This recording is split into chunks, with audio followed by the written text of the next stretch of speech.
Hoy vamos a hablar un poquito de lo que se llama la metodología, un método, digamos, llamado Lean Startup. Este es un tema que estamos incorporando este año y básicamente, digamos, la idea es mostrarles una metodología más a las que ya venimos presentando, como la metodología predictiva, la metodología ágil. Bueno, esta sería la metodología de startups, y cuando hablamos de startups ahora lo vamos a especificar mejor, pero hacemos referencia a un contexto aún más complejo o más incierto, mejor dicho, que el que habitualmente se presenta como caso de uso para una metodología ágil, ¿no? Vamos a ver que de alguna manera estas tres metodologías pretenden resolver el mismo problema, pero en diferentes contextos. La clase de hoy va a estar organizada, digamos, con un buleteado básico de los principios y definiciones principales de lo que es Lean Startup. Uno de esos principios tiene que ver con lo que se llama el aprendizaje validado. Vamos a hablar mucho de este tema. También vamos a comentar el proceso de optimización, experimentación, que son parte de lo que es el circuito crear, medir y aprender. Es la forma, es el enfoque metodológico que propone esta metodología de trabajo, digamos. Vamos a hablar también del uso del MVP por esta metodología. Esta metodología también hace uso del MVP, digamos, con un uso muy particular, digamos, no es el mismo uso que se aplica, digamos, en la metodología ágil. De todas maneras van a ver cómo todas estas cuestiones se van como solapando, ¿no?, entre sí, no son mutuamente excluyentes. Vamos a hablar un poquito de cómo medir, digamos, cuáles son las métricas o los indicadores claves de performance en este tipo de metodologías, que difieren mucho de lo que nosotros los administradores estamos habituados.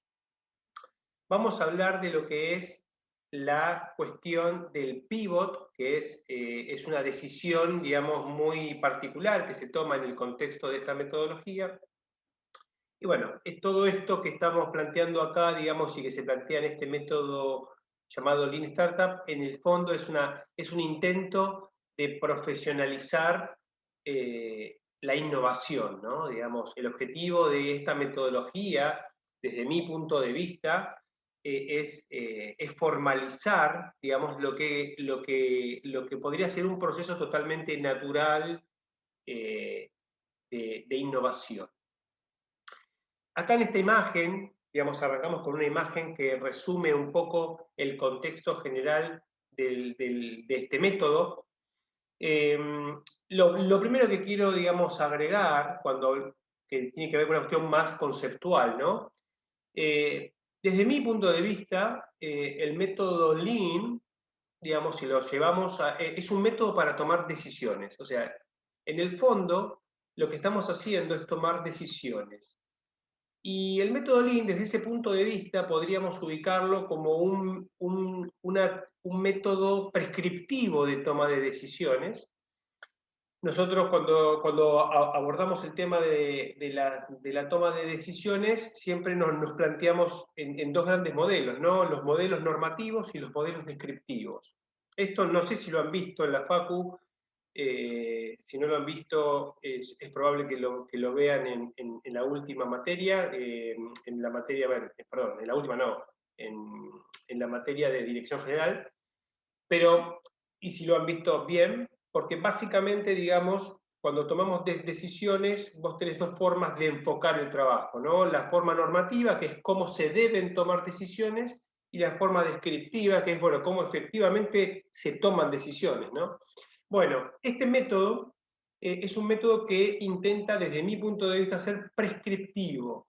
Es como que es un método que te dice, bueno, mira, vos deberías tomar decisiones de esta manera, digamos, pero no termina de ser un método ni normativo ni descriptivo, sino que es como un mix de métodos.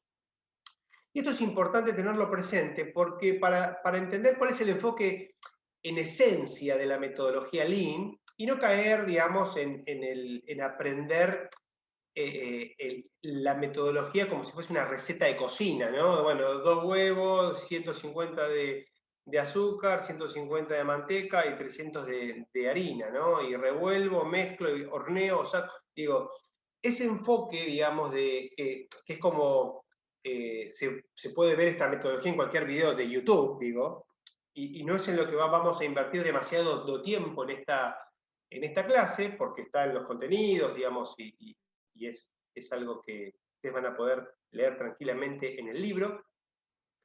Pero sí es importante que ustedes tengan un contexto más académico y más conceptual de esta metodología. Y justamente es esta idea de que esta metodología es una herramienta para llevar ideas a la acción.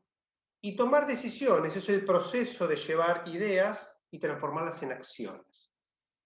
Y en ese contexto es que esta metodología estaría asociada a lo que llamamos en administración decisiones en contextos de incertidumbre, digamos. Y ahí hay un montón de herramientas para tomar decisiones en contextos de incertidumbre. En esta materia vamos a hablar, más allá de este método que estamos viendo hoy, vamos a hablar de otras herramientas, como cuando veamos analytics, digamos, cómo las analíticas nos permiten tomar decisiones en contextos de incertidumbre o más rigurosamente de riesgo.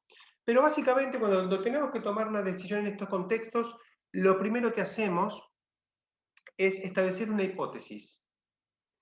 Es establecer una afirmación acerca de la realidad en la que vivimos, o un objetivo, o una expectativa, basada en la información disponible al momento, digamos, al momento cero, llamémoslo así. Es lo que en este caso aparece como la describa la hipótesis. O sea, todo el circuito de Lean arranca con una hipótesis. Pero no es que Lean arranca con una hipótesis, todo arranca con una hipótesis. El problema después es cómo yo trabajo a partir de esa hipótesis. En un contexto de bastante certidumbre, es probable que la hipótesis sea verdadera y no necesito seguir una metodología Lean. Me alcanza con armar un plan y ejecutarlo. Planificación estratégica. Hay contextos donde esa hipótesis realmente hay que validarla. Y esa validación requiere de un enfoque que me permita aplicar, si se quiere, un método científico de aprendizaje. Que como todo método científico, inicia con un método inductivo, es decir, iterando como si fuese un bioquímico en un laboratorio. Ahora, esta iteración es la que pretende metodologizar, si es que existe esa palabra, esta herramienta llamada Lean Startup. Es cómo podemos eficientizar, profesionalizar el proceso científico llevado al mundo de los negocios, o al mundo de las organizaciones, mejor dicho. Eso es Lean. Teniendo esto claro, sí podemos empezar a ver las herramientas que plantea esta metodología, ¿no? Y bueno, acá hay un pequeño dibujo que dice, bueno, arranco con una hipótesis, identifico cuáles son los supuestos, digamos, que se desprenden de esa hipótesis, y cuáles son los principales riesgos, lo que también se suele llamar el supuesto fuerte. ¿Cuál es ese supuesto que si no se cumple, realmente hay un impacto grande? Y una vez que tengo ese primer cuadro de situación, tengo que armo un plan de cómo testear esta hipótesis. Armo el plan para testear la hipótesis y construyo la herramienta que me permite realizar ese testeo, que en Lean es el prototipo.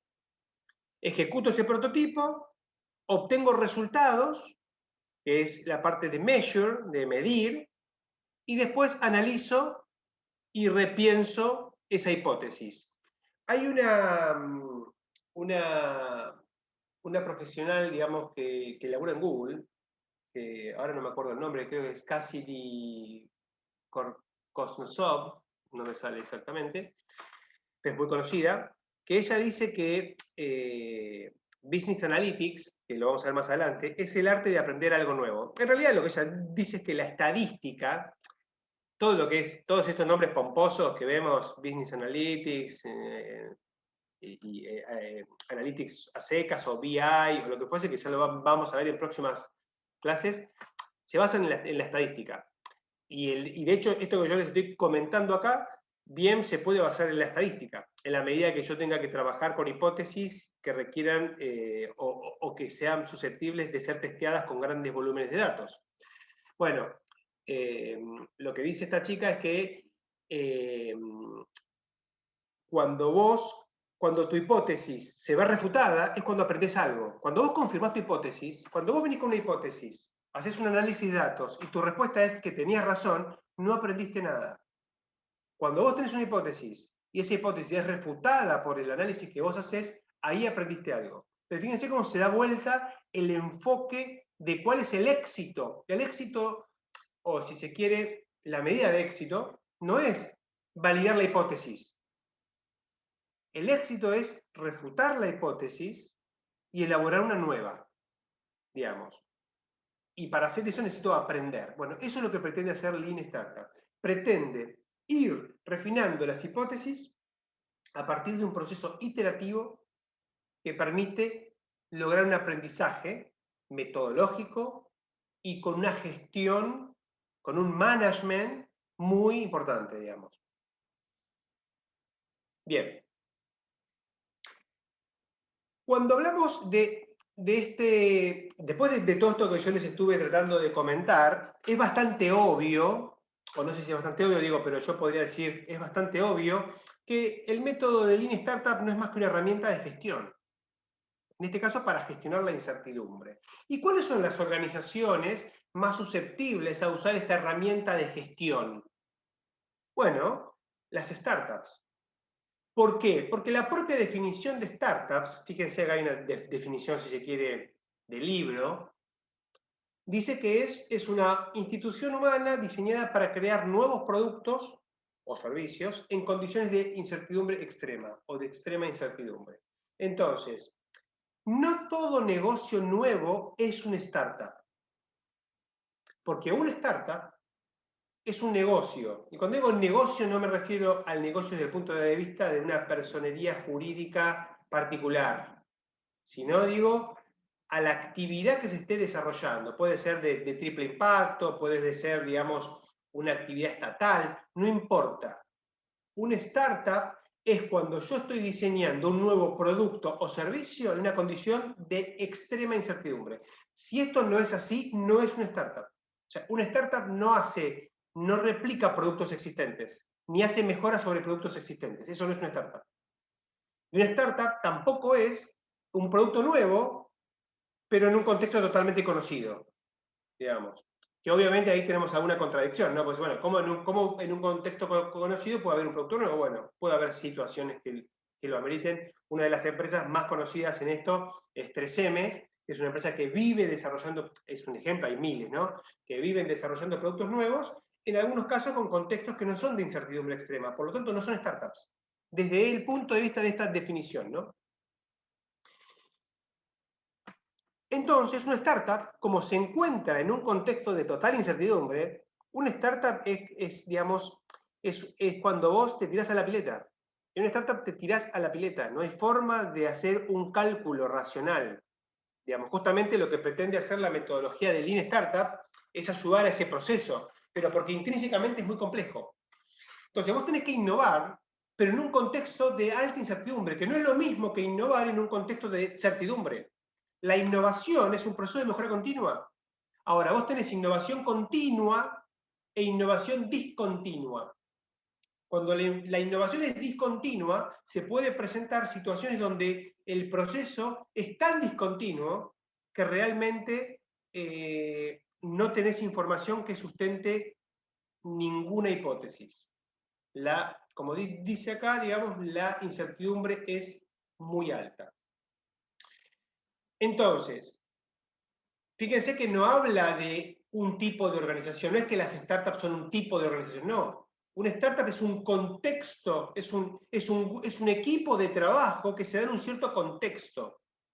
Y tampoco habla de tamaño, digamos. Hay empresas grandes, digamos, que desarrollan procesos de startups internos. Ahora, antes de ir a eso, entendamos que para llevar adelante una startup, así como para llevar adelante una organización tradicional se necesitan gerentes, se necesita un CEO, para llevar adelante una startup se necesita un emprendedor. Si un emprendedor, una startup no tiene posibilidad de éxito, más allá de las probabilidades y los hechos, digamos, totalmente improbables, pero que suceden, ¿no? Y para ser emprendedor, o sea, entonces, bueno, bárbaro, yo para llevar adelante una startup necesito un emprendedor. ¿Y qué significa ser un emprendedor? A ver, ¿alguien tiene alguien tiene alguna idea de qué es ser un emprendedor? Profe, para mí, un emprendedor, que bueno, puede ser una o varias personas, ¿no? Son personas o una persona que a raíz de una idea le da forma y a través de recursos, capital y demás, trata de hacerla un negocio para tratar de vender eso que para esa persona es una idea innovadora y puede llegar a tener valor para alguien más. Yo te diría que es una definición prolija. A ver, alguien con un poquito más jugado. Yo creo que A ver. tiene que ver más con asumir riesgo. Lo que decías vos recién de tirarse a la pileta, puede ser un negocio, puede ser otra cosa, pero emprender más como ir por un lugar desconocido y arriesgar todo, digamos. Bien, bueno. Claramente, digamos, tener tolerancia al riesgo es una característica de un emprendedor. Algunos dirían que tienen una ignorancia al riesgo más que una tolerancia. Directamente son... Un emprendedor es una persona que es optimista por naturaleza. Y las personas optimistas por naturaleza que tienen... El optimismo es una característica que tiene dos fuentes. Una fuente es una fuente cognitiva, digamos.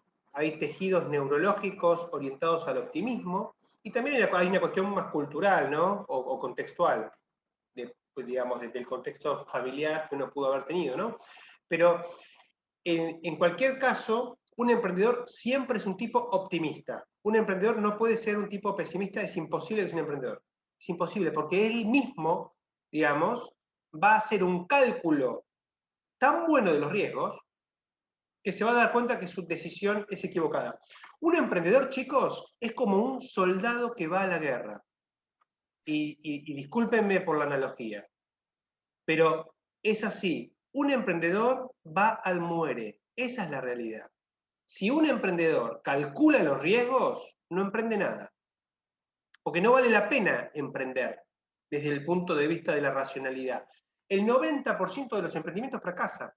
Eso significa que lo más probable que un emprendedor, por más bueno que sea, va a fracasar. Por eso, una de las características principales de un emprendedor es estar dispuesto a fracasar. Te diría casi, acá se podría armar como un velocímetro, ¿no? De el grado de emprendedurismo, ¿no? Pero casi que alguien que le gusta fracasar, digamos, puede ser un buen emprendedor. Ahí estoy jugando un poquito con las palabras, ¿no? Pero lo que quiero transmitir es que el emprendedurismo no es algo...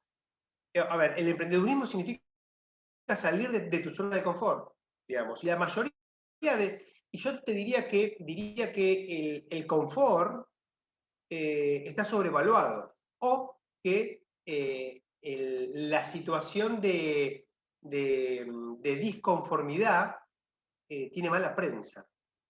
Ninguno de nosotros se siente cómodo cuando no se siente cómodo, justamente. Fíjense la palabra, no sentirse cómodo. Y un emprendedor no se siente cómodo, chicos. Esa es la realidad. Un emprendedor siente dentro de sí mismo la necesidad de salir a actuar. Tiene, digamos, esa impronta de la acción, de salir a tomar decisiones, de salir a ejecutar, digamos, y lo necesita hacer. Obviamente que hay diferentes tipos de emprendedores y todos tenemos grados de emprendedurismo. Yo estoy hablando que es acá del emprendedor más intenso, ¿no? El más manija, como pueden decir ustedes. Pero la realidad es que algunos de estos componentes hay que tener para emprender, digamos. nos tiene que gustar los desafíos, nos tiene que gustar aprender, tenemos que estar dispuestos a fracasar, asumir riesgos y básicamente ser personas optimistas. Profe, ¿puede ser que los emprendedores no vengan necesariamente desde una formación de negocios y todo eso, sino que por ahí sean de otras actividades y por eso en cierta parte también están dispuestos a ignorar algunos riesgos que alguien con otra formación los tiene más latentes? Bueno, claramente la facultad es un mate de emprendedores, déjenme decirlo así, digo, pero no digo la facultad nuestra, digo la facultad como proceso, digamos, académico. El emprendedor no es un académico, digamos, esa es la realidad. Ahora bien, si vos sos un emprendedor que sabés calcular los riesgos, pero estás dispuesto a asumirlos igual, bueno, seguramente que en la carrera por el emprendedurismo vas a tener ventajas. Y por eso hay muy buenos emprendedores, administradores. Los administradores que realmente nos animamos, o que se animan, digo, porque tampoco voy a presumir, digamos, de ser un emprendedor, porque de hecho, digamos, yo era mucho más emprendedor antes de ingresar a la facultad que cuando salí de la facultad. Yo antes de ingresar a la facultad hacía cualquier cosa, estaba dispuesto a hacer cualquier cosa. Y un emprendedor está dispuesto a hacer cualquier cosa. No se le caen los anillos, digamos. Y yo la verdad que a mí la facultad me aburguesó un poco. Y eso realmente juega, ¿no? Pero más allá de eso, digamos, los administradores podemos ser excelentes emprendedores. Porque un emprendedor sin herramientas de gestión, y bueno, ahí está el 90% del fracaso, digamos. De ese 90% de fracaso, no tengo estadísticas, pero buena parte de eso tiene que ver con la incertidumbre y la mera aleatoriedad del éxito emprendedor, pero otra parte tiene que ver con los errores no forzados. La mayoría de las causas por las que un emprendimiento fracasa pueden ser mejoradas con herramientas de gestión. Y justamente Lean Startup, Eric Ries, cuando crea esta metodología, se da cuenta de eso. Dice, che, muchachos, si vamos a emprender, emprendamos bien. O si emprendés bien, vas a emprender mejor. Y si emprendés mejor, aumentás tus chances de éxito. Un emprendedor es como, no sé, acá, digamos, cuántos vieron la película o la serie Rocky, pero Rocky, cuando pierde en la tercera, que pierde con Mario Baracus, pierde porque había perdido el hambre, le dice el entrenador. Vos perdiste el hambre. Bueno, un emprendedor tiene hambre, tiene ganas de salir adelante. Si no tenés hambre, difícilmente que con cuna de oro salgas emprendedor. Es difícil. Pero puede ser que tengas hambre igual, ¿no? Digamos, de hecho hay un montón de emprendedores que son de familias muy acomodadas, pero un emprendedor tiene que tener hambre, digamos. Hambre por plata, hambre por conocimiento, como planteas vos, hambre por prestigio. Claramente, digamos, hay una necesidad, hay algo que te lleva a actuar. Pero bueno, digo, no quiero irme más por las ramas, pero sí es importante entender estas cuestiones para que esto no sea de vuelta, digamos, una receta de, bueno, esto se aplica, esto es así, digamos, Lean Startup me viene a resolver, digamos, como metodología todos los problemas. No, yo necesito tener materia prima para trabajar con estas metodologías, ¿no? Y esta es una de las principales, el emprendedurismo. Que ser emprendedor no significa poner un negocio. Es que esta es otra cosa que está muy mal entendida. Ser emprendedor no significa armar tu propia startup. Es más, muchas empresas necesitan emprendedores dentro de su propia organización. Esto es lo que hoy está pasando cuando veamos transformación digital, que no sé si hay una clase, Emi, ahora no me acuerdo, pero la transformación digital está desafiando a las grandes compañías a emprender. Y las grandes compañías tienen estructuras de gestión que no están orientadas al emprendimiento. Entonces necesitan crear estructuras propias dentro de las organizaciones para lograr eso. Seguramente el caso de Seguros Rivadavia es una organización súper tradicional que necesita intrapreneurs, necesita dentro de la empresa gente que empuje el cambio con el mismo empuje que un emprendedor lo hace con una startup. Y eso es algo súper valioso para estas empresas, porque si no, lo que termina sucediendo con estas empresas es que terminan generando un estancamiento que claramente no crea valor ni a la sociedad, ni a los inversores, ni a los empleados que trabajen en esa empresa. Así que está esta doble cuestión, ¿no? El entrepreneur y el intrapreneur. Ahora bien, yendo más, digamos, al método propiamente dicho y un poquito su historia, ¿no? Este método, que es un método, digamos, digamos, es como una, a ver cómo se puede decir, casi como si fuese una contradicción, ¿no? Que el método es un método ágil, digamos, porque es un método ágil, viene de la manufactura de autos, es decir, digamos, de un problema muy duro, muy de ingeniería, digamos, ¿no? Pero lo que toma, digamos, de este sistema de producción implementado por Toyota son los principios. Cuando Toyota, hasta antes del nuevo management, digamos, nosotros veníamos, y esto sí lo han visto en la Facu, veníamos del modelo tayloriano, que venía del modelo de Henry Ford, y lo que era la cadena de montaje, y lo que era la especialización, digamos, el trabajo reducido a la mínima expresión, índices de eficiencia máxima, etcétera, etcétera, etcétera. La economía de escala, bueno, todo eso, todo ese know-how de management es irrumpido por Toyota. Cuando empieza a implementar metodologías que rompían con la cadena de montaje y empezaban a plantear otra forma de resolver el mismo problema, que era la producción masiva de vehículos de altísima calidad, ¿no? Vehículos básicamente sin errores, digamos.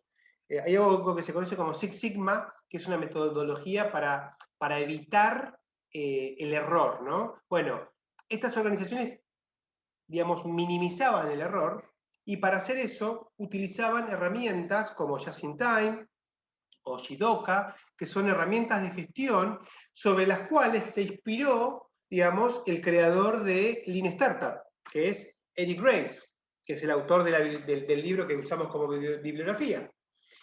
Eric Ries, ¿qué vio en Toyota?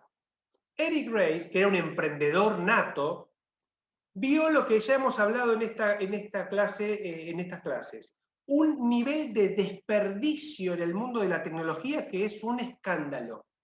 Es un escándalo.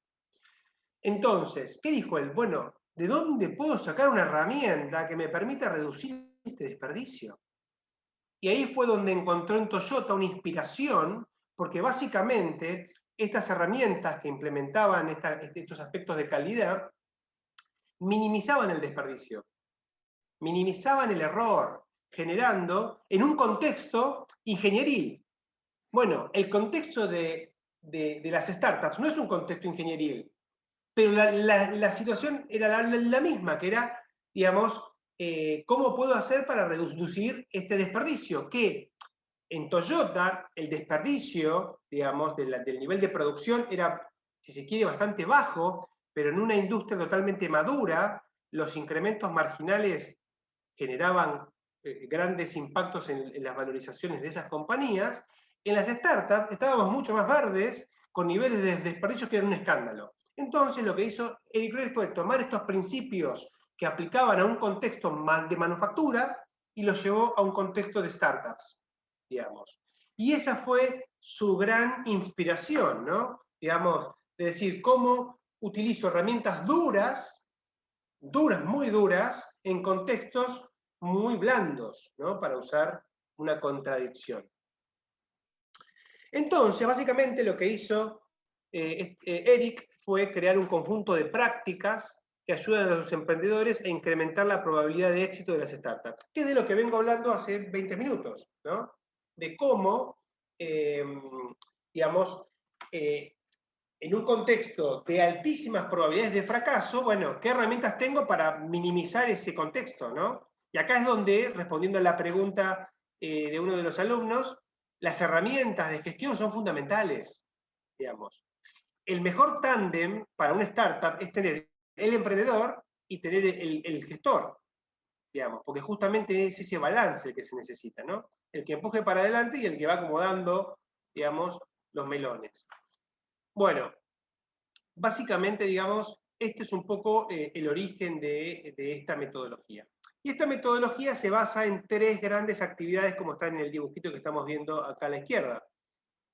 En construir, digamos que sería básicamente lo que tiene que ver con el experimento propiamente dicho, qué hipótesis, cómo valido la hipótesis construyendo producto, un producto que es un hiper MVP en estadios iniciales y después se va mejorando.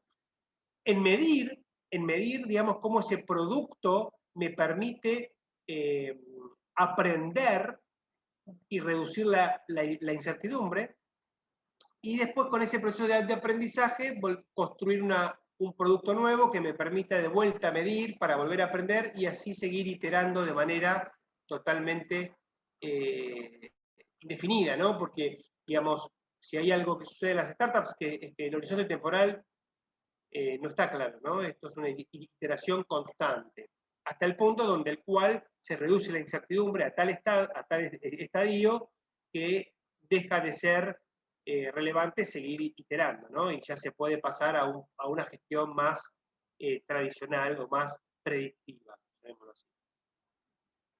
Bueno, una de las cosas importantes que habla el proceso, digamos, el proceso de Lean Startup es el concepto de valor, ¿no? El concepto de valor, para lo que hemos estado hablando fundamentalmente en lo que son las metodologías ágiles, es un concepto que está muy enfocado sobre el consumidor, ¿no? Digamos, ¿cuál es el valor para mi cliente? ¿Cómo crear valor a mi cliente? ¿Cómo crear valor a mi consumidor? Bueno, en Lean Startup, ese concepto, que es válido y que se usa totalmente, se transforma un poquito y se habla del valor del aprendizaje. O sea, es más, Eric Ries dice que las startups son organizaciones de aprendizaje. Lo que yo tengo que medir es si estoy aprendiendo o no. No medir cuántas ventas tengo, cuál es mi tasa de conversión, nuevos usuarios. Toda esa información no sirve para Eric Ries. Lo que dice él es, yo necesito medir mi aprendizaje. A esas métricas él las llama métricas de vanidad. Muchas startups se basan en métricas de vanidad. Es decir, se quedan tranquilas porque están vendiendo más, porque están convirtiendo más, y no saben por qué. Si yo no sé por qué estoy vendiendo más, no estoy aprendiendo.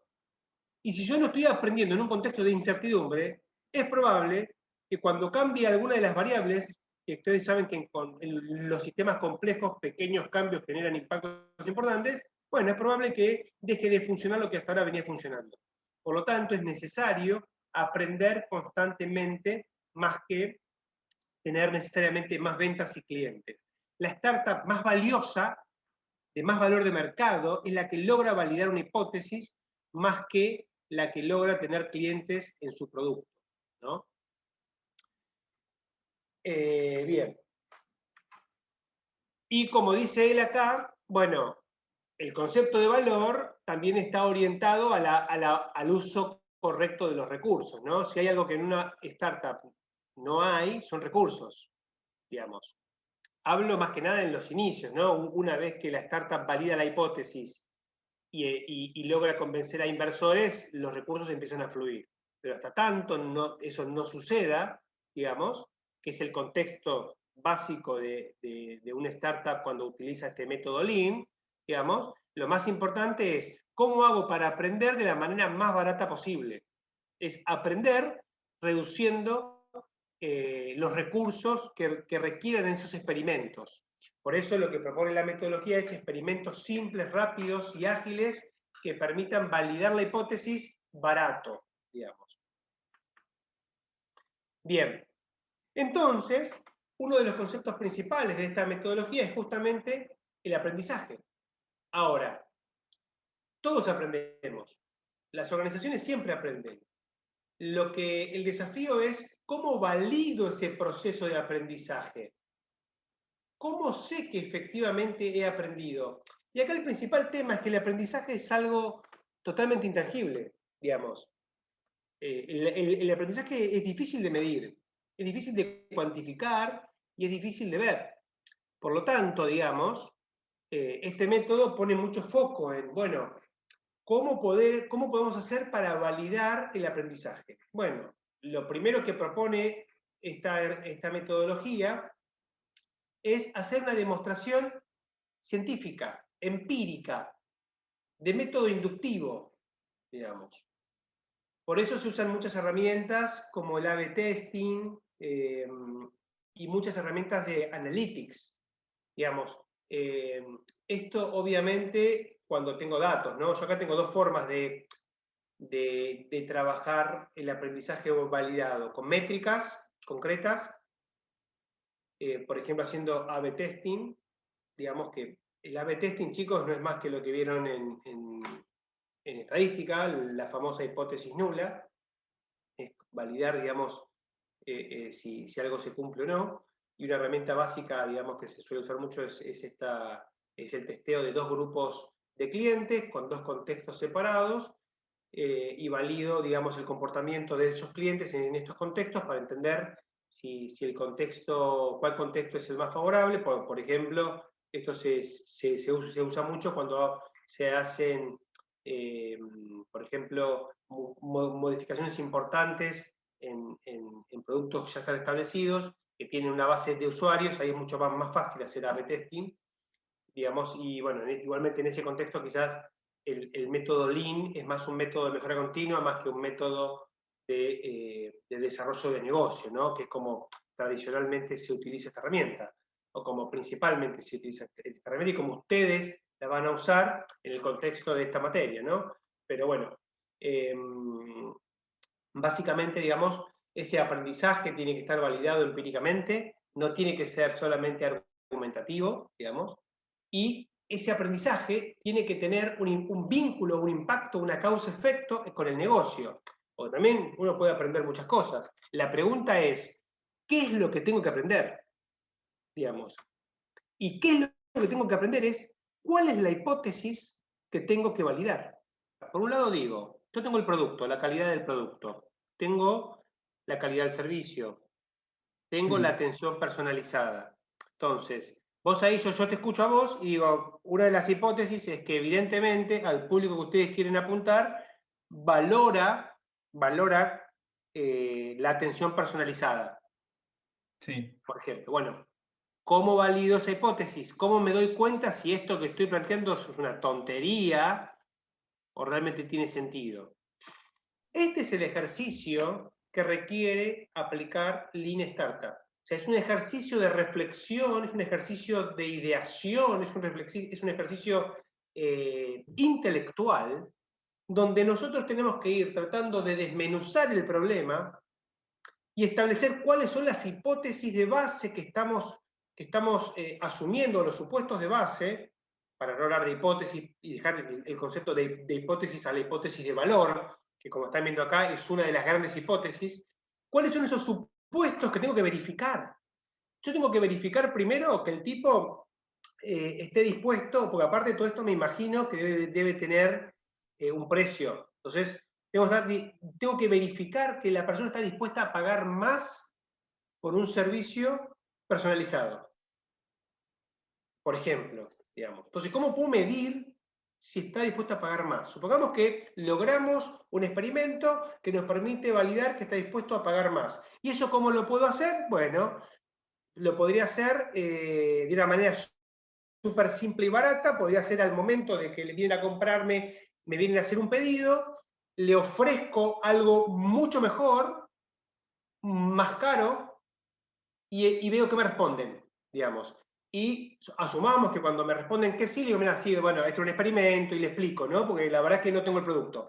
Pero sí le digo, mira, yo te voy a dar todo esto, pero vale 1.500. ¿Estás dispuesto a pagarlo? No, ¿sabes qué? Dame el que te pedí hace un minuto. Listo, bueno.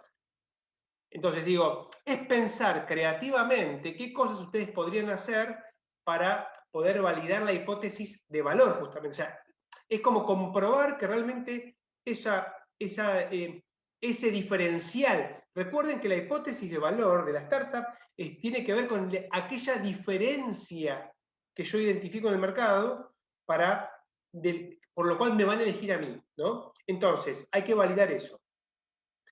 Y lo segundo es, vamos a suponer que ustedes descubren de que efectivamente la gente está dispuesta a pagar más.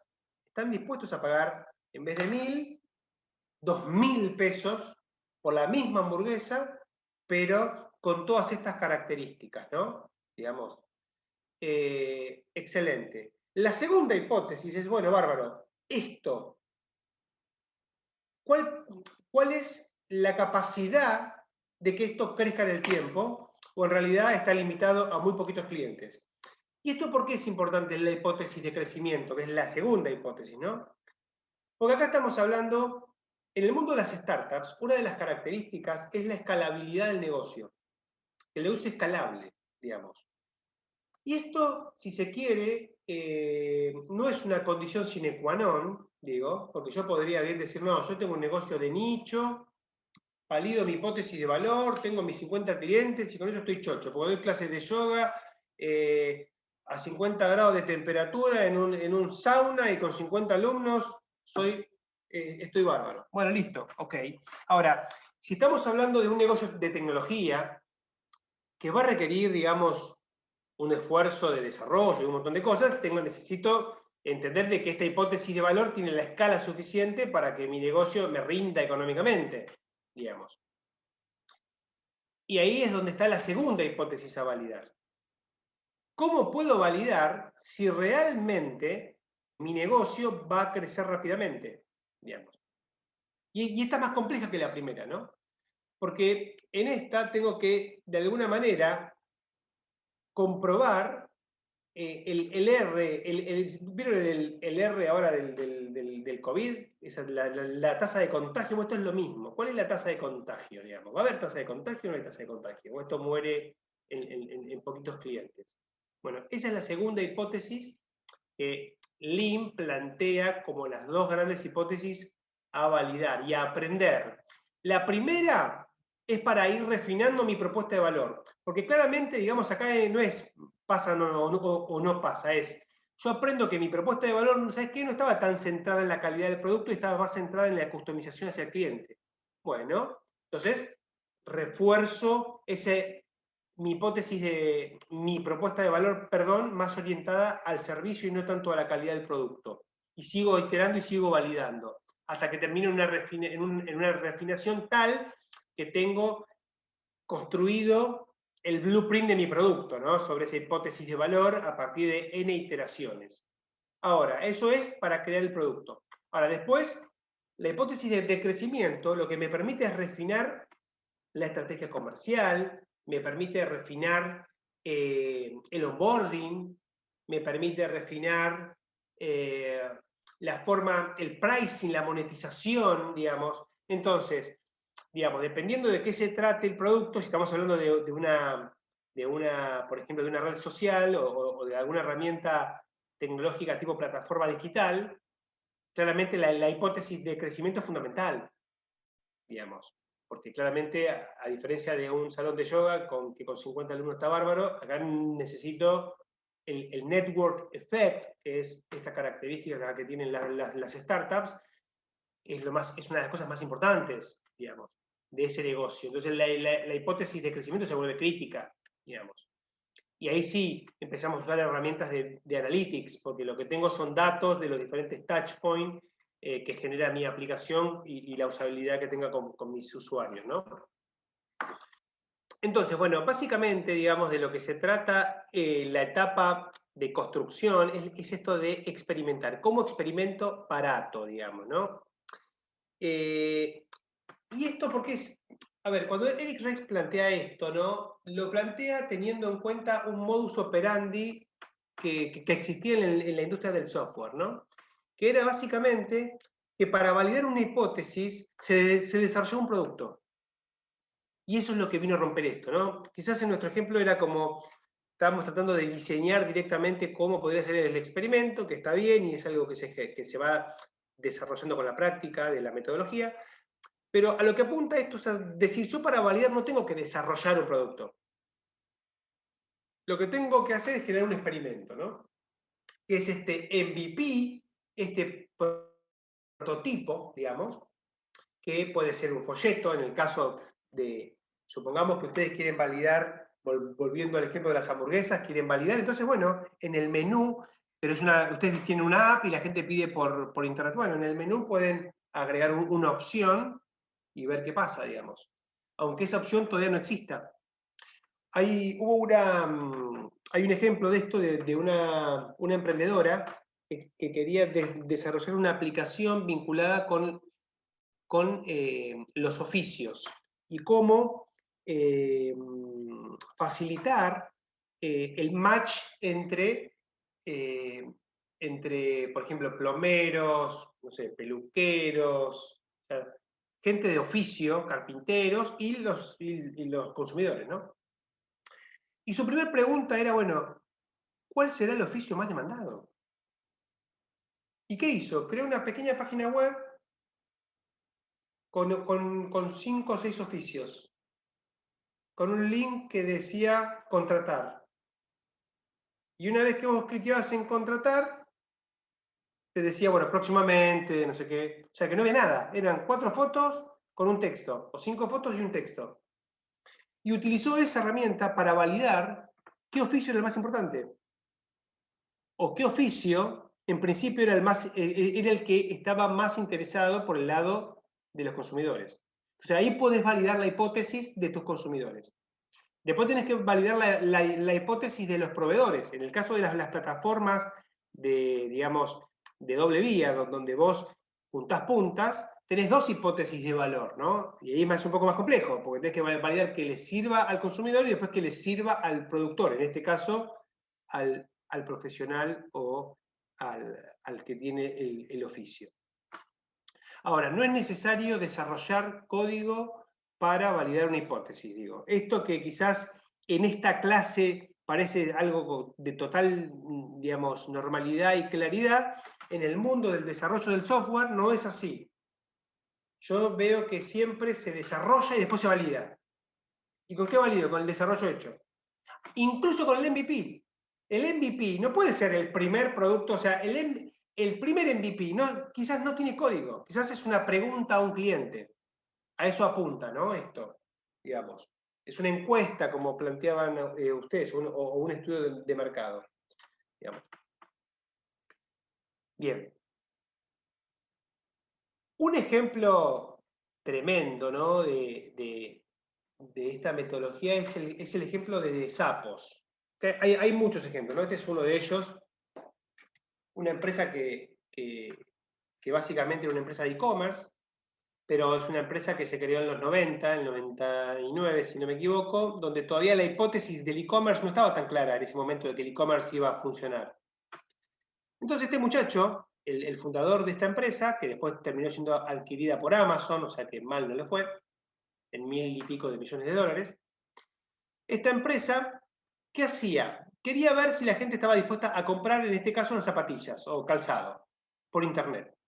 Entonces, ¿qué hizo? En vez de construir toda la infraestructura, digamos, organizacional que implica un negocio de e-commerce de zapatos con la logística resuelta, con el tema del abastecimiento, los sistemas de facturación, los sistemas, digamos, de inventario, el equipo de ventas y todo lo que implicaría una inversión monstruosa, digamos, lo que este tipo dijo fue, bueno, voy a validar la hipótesis primero. ¿La gente comprará zapatos por internet?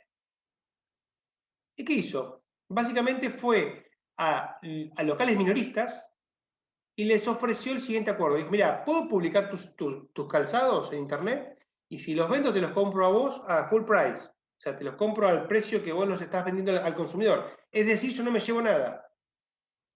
Simplemente, para sus adentros decía, valido mi hipótesis. Y veo si realmente vale la pena empezar a iterar en este negocio. Bueno, claramente valió la pena, le fue bien, y lo que hacía era sacarle fotos a los productos, los publicaba en internet, y cuando la gente los compraba, iba al local manualmente y compraba el producto. Y se lo entregaba al cliente. En el mundo de las startups, esto es algo que después se hizo mucho más habitual, ¿no? Digamos, también fue el caso de Airbnb, digamos, donde lo que plantea Airbnb como propuesta, digamos, de evolución del negocio es nosotros lo que hacemos es validar si el producto, o sea, crear un producto excelente, parecido al de las hamburguesas, ¿no? Donde vos decís, arma un producto que es tope de gama. Pero en vez de automatizar el producto, que es como escalan la mayoría de los negocios, automatizando los procesos que generan los productos y servicios, lo hacemos todo a mano, 100% a mano. Entonces, ¿qué hacía Airbnb? Bueno, te ofrecía una estadía premium, y caía un flaco con el desayuno, llegabas y te recibía una persona con un shampoo, digamos, te daban un city tour gratis, te hacían un montón de cosas, un montón de servicios para verificar efectivamente si la gente estaba dispuesta a pagar por un servicio premium. Ahora, no se preguntaban en ese momento, ¿cómo hago para automatizar todo esto y hacerlo escalable a las diferentes ciudades, a todas, digamos, a cualquier, digamos, vivienda que cumpla con ciertas condiciones? Digamos, no, simplemente lo ejecutaban de una manera totalmente personalizada y manual. ¿Eso qué permitía? Validar la hipótesis más barato. Si el cliente estaba dispuesto a pagar, después se preocupaban por escalar esos procesos, por automatizar los procesos y escalarlos. Pero lo primero que hacían era validar la hipótesis. Bueno, eso es experimentar. Hay muchas escalas de implementación. Yo puedo implementar con una página web con 4 fotos, o prestando un servicio totalmente a mano para ver si realmente funciona esto. Les doy otro ejemplo. Supongamos que ustedes quieren desarrollar, les voy a dar un ejemplo más de BlueGraph, ¿no? Como para que vean un ejemplo más casero. Nosotros en BlueGraph estamos trabajando en una herramienta de gestión que se llama Plica, que es una herramienta que facilita el proceso de Financial Planning and Analysis en las compañías. Claramente que hicimos una investigación de mercado, hicimos un montón de cosas, digamos, tratando de validar la hipótesis, che, ¿van a estar dispuestos a pagar las empresas por una herramienta que les haga más fácil hacer el presupuesto y el control de gestión? Bueno, ¿por qué nosotros teníamos esa hipótesis validada? ¿Cómo sabíamos que eso era así? Bueno, porque habíamos hecho muchos años control de gestión a mano y las empresas nos pagaban por llevar adelante el control de gestión a mano. Nosotros armábamos el Excel, armábamos las tablas, todos los meses bajábamos la información del RP, armábamos el informe y en algunos casos hacíamos una presentación al directorio y en otros casos simplemente enviábamos los informes para que los gerentes financieros presenten esta herramienta a sus, digamos, a sus stakeholders o a sus, a quien reportaban. Entonces, teníamos una hipótesis validada con un servicio que era totalmente no escalable, porque por cada cliente tenías que contratar a una persona, podía atender 3 o 4 empresas. Entonces, claramente un negocio que dependés de las personas es un negocio que no escala en el mundo de la tecnología. Y así fue como nos decidimos empezar a desarrollar un producto que automatice ese proceso, sabiendo que es una necesidad existente en el mercado. Entonces, en ese caso, fue al revés, digamos, sin querer validamos la hipótesis, porque nuestro negocio era vender servicios de consultoría, digamos, en ese momento. Pero básicamente eso nos permitió tener una hipótesis validada y ahora sí desarrollar un producto con la inversión que eso requiere, que bueno, es mucho más importante. Bueno, entonces, básicamente lo que propone esta metodología es, yo tengo una idea, tengo una hipótesis, construyo un prototipo, ese prototipo, digamos, lo llevo adelante a través de un experimento, establezco métricas, digamos, tasas de conversión, digamos, si están dispuestos a pagar por el servicio o no. También puedo usar métricas de satisfacción del usuario o de evangelización de producto que me permitan medir también la probabilidad de que estos clientes recomienden el servicio. Bueno, hay muchas cosas que se pueden, digamos, medir. Con esos datos y los resultados, en general refino esas hipótesis, salvo que de estos mismos resultados resulte de que realmente la hipótesis que yo estoy planteando no tiene posibilidad de éxito y hay algo que se llama pivotear, que ahora lo vamos a comentar en un ratito, que implica tomar una decisión mucho más estratégica, ¿no?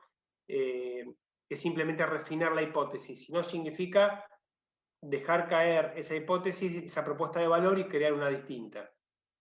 O incluso, digamos, puede incluso llegar a significar cerrar el negocio, que sería una decisión más extrema, ¿no? Digamos, porque realmente lo que se supone es que un emprendedor está comprometido y determinado con el cumplimiento de una visión de negocio, ¿no? Y esa visión de negocio no se abandona, digamos. Todo este proceso de aprendizaje no es para validar la visión de negocio, salvo que esté usándolo específicamente para construir una visión de negocio. Pero una vez que tengo la visión de negocio, la propuesta de valor, que es algo mucho más concreto, requiere de todo este proceso de iteración. Bien, entonces, la herramienta para iterar, o la herramienta que se utiliza en estos experimentos, es el famoso MVP, digamos, que es la mínima versión del producto que me permite validar algo, lo que pretenda validar, digamos. Depende de qué es lo que yo quiera validar, va a ser las características que tenga que tener mi MVP, digamos. Y en este sentido, acá se refina mucho más el concepto de MVP. Y fíjense como acá en estas imágenes estamos viendo diferentes estadios del MVP. Una cosa es querer validar de la manera más elemental mi propuesta de valor, para lo cual puedo tener un MVP que me permite simplemente mostrar la propuesta de valor. Sería el ejemplo que yo les estaba dando de decir, bueno, mirá, cuando ingreso a la página web para comprar la hamburguesa, tengo una opción que es esta hamburguesa premium, que me la traen a mi casa, que viene calentita, que me la trae, digamos, que viene con la firma del chef y no sé, y me permite también tener servicios adicionales y bueno, y lo que sea, digamos, que implique esta propuesta de valor, que no me la acuerdo, chicos, pido disculpas. Entonces, me alcanza con muestro la hamburguesa y muestro la otra. Digo, bueno, si la gente selecciona la hamburguesa, significa que hay alguien que la quiere, digamos, que hay gente que quiere esa hamburguesa. Entonces, cada vez que seleccionan, digo, bueno, te ganaste un descuento para esta hamburguesa para cuando la hamburguesa salga al mercado. Vamos a suponer que ese fuese el resultado. Eso es un MVP que me permite simplemente validar que si yo logro ese servicio, la gente me lo compra. Bien. Después, ¿qué hago? Y bueno, mira, la verdad es que hubo 20 personas, 20 clientes que pagaron, digamos, que seleccionaron este MVP showable, como dice acá, que es mostrable, y los quiero hacer pasar por la experiencia. Entonces les mando, vamos a suponer que les mando una notificación donde les digo, bueno, finalmente vas a poder acceder a la hamburguesa. Y va a ser gratis o como fuese. Y le mando la hamburguesa, le hago vivir la experiencia, pero esas 10 personas, con la condición de que después me permitan hacer una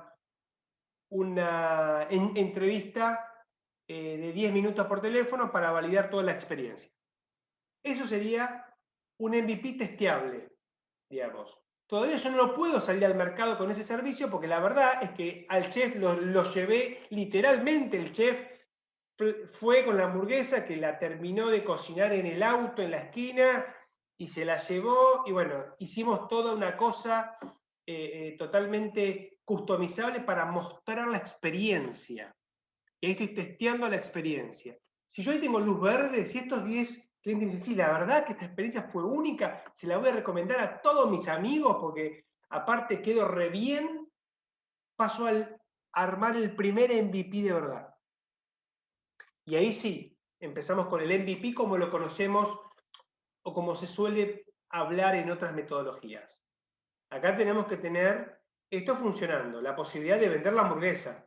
Obviamente no voy a poder atender en todas mis sucursales a todos mis clientes, pero puedo ejecutarlo y ahí voy a empezar a ver los problemas que tiene esto, que en realidad no siempre llega caliente, que tengo quilombo con las papas que se me humedecen, que la lechuga no sé qué, y bueno, los quilombos que tiene esta hamburguesa.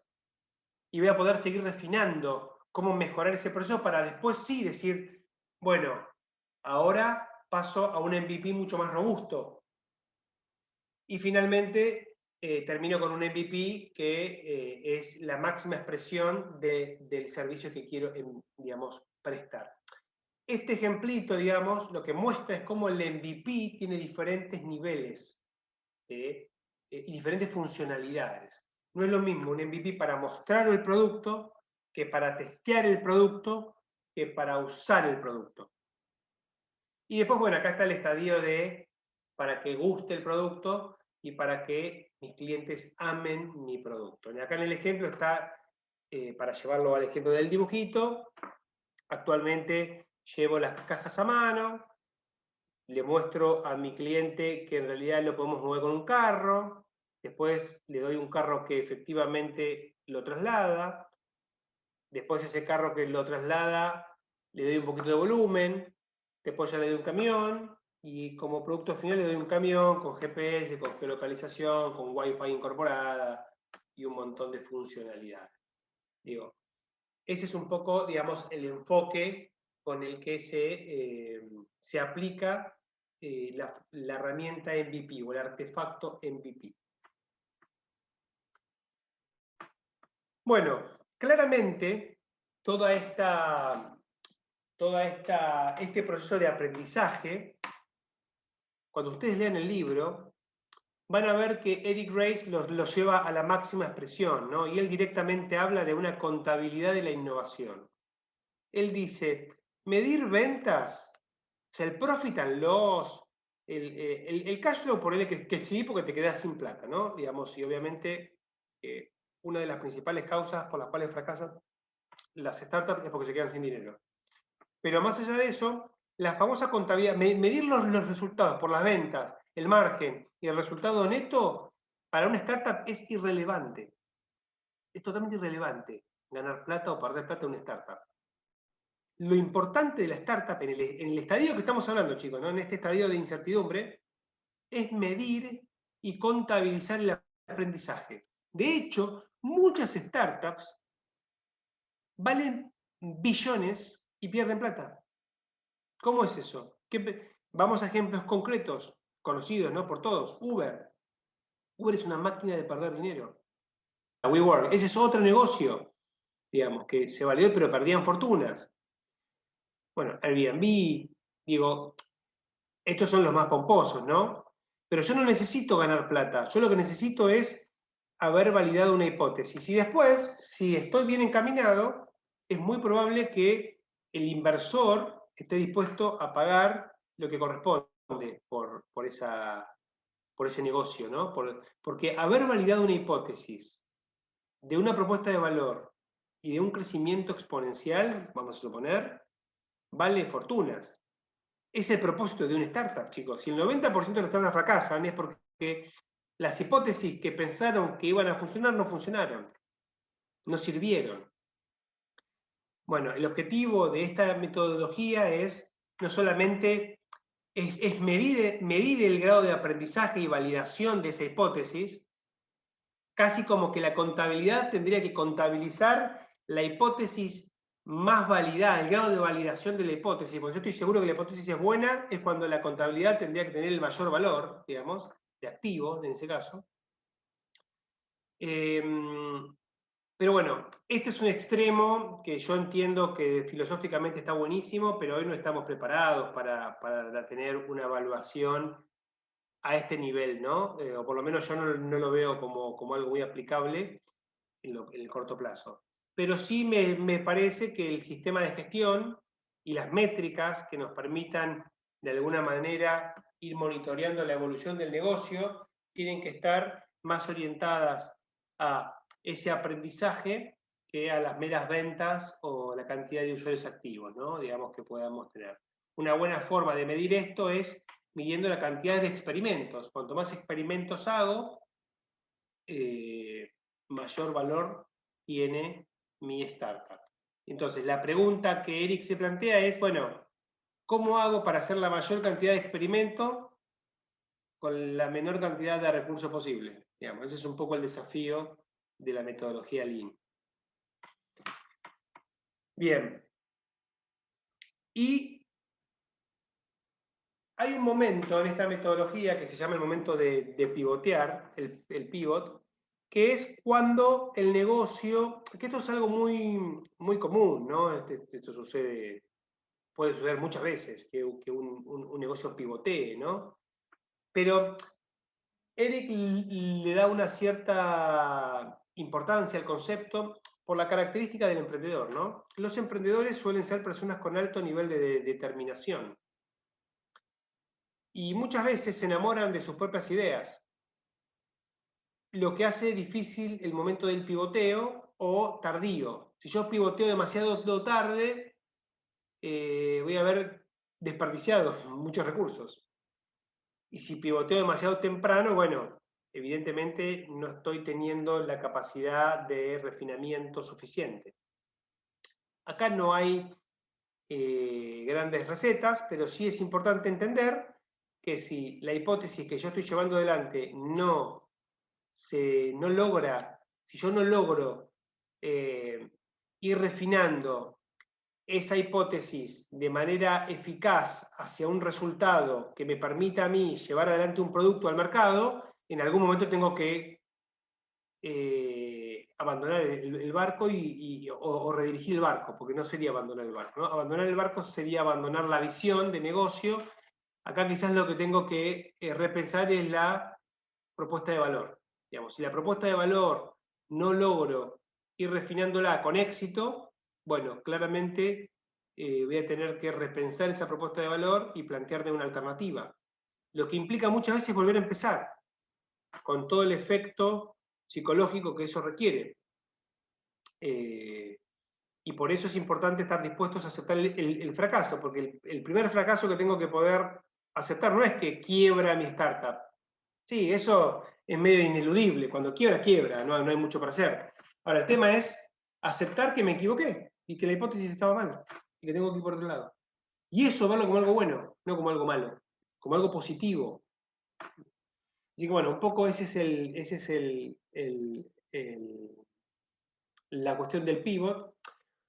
Técnicamente, lo que dice Eric Ries es, en la medida que mis experimentos no me permiten mejorar mi hipótesis, y la hipótesis no termina de ser validada, llega un momento que la mejora marginal, el refinamiento marginal, me está demostrando en el fondo que la hipótesis es mala, digamos, porque no estoy logrando aprender lo suficiente de mis clientes. Por lo tanto, la hipótesis no es inconducente. Entonces, ahí es el momento para pivotear.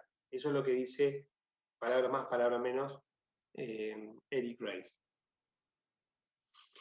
Y bueno, nada, finalmente, digamos, el objetivo de esta metodología es la innovación en contextos de altas incertidumbres, y esto, digamos, se aplica tanto para startups como para empresas grandes que quieren innovar dentro de sus propios negocios. Si nosotros, mediante la experimentación, podemos validar lo que es la hipótesis de valor, pero no podemos validar una hipótesis de crecimiento, o sea, se puede generar el pivot solamente para la hipótesis de crecimiento, o sea, porque tenemos validada la propuesta de valor, lo que bien no tenemos en claro cómo hacer crecer el negocio. Bueno, ahí vos tenés, ¿qué sucede? Si tu negocio, digamos, requiere de la escala para poder desarrollarse, puede ser que la propuesta de valor esté ok, pero que no tenga escala. Y bueno, eso implica tener que repensar la propuesta de valor porque tenés que apuntar a otro público. O sea que hay veces que vos podés validar la propuesta de valor y la falta de validación de la propuesta de crecimiento hace que revises la propuesta de valor. Está bien. Porque si vos decís, mantengo mi propuesta de valor y pivoteo sobre la propuesta de crecimiento, en realidad no estás haciendo un pivot. Estás simplemente cambiando la estrategia comercial, el delivery, digamos, el onboarding, diferentes aspectos que hacen al crecimiento, pero seguís pensando de que el crecimiento está, digamos. Si el crecimiento no está, tenés que cambiar la propuesta de valor. Salvo que pongas un negocio de nicho.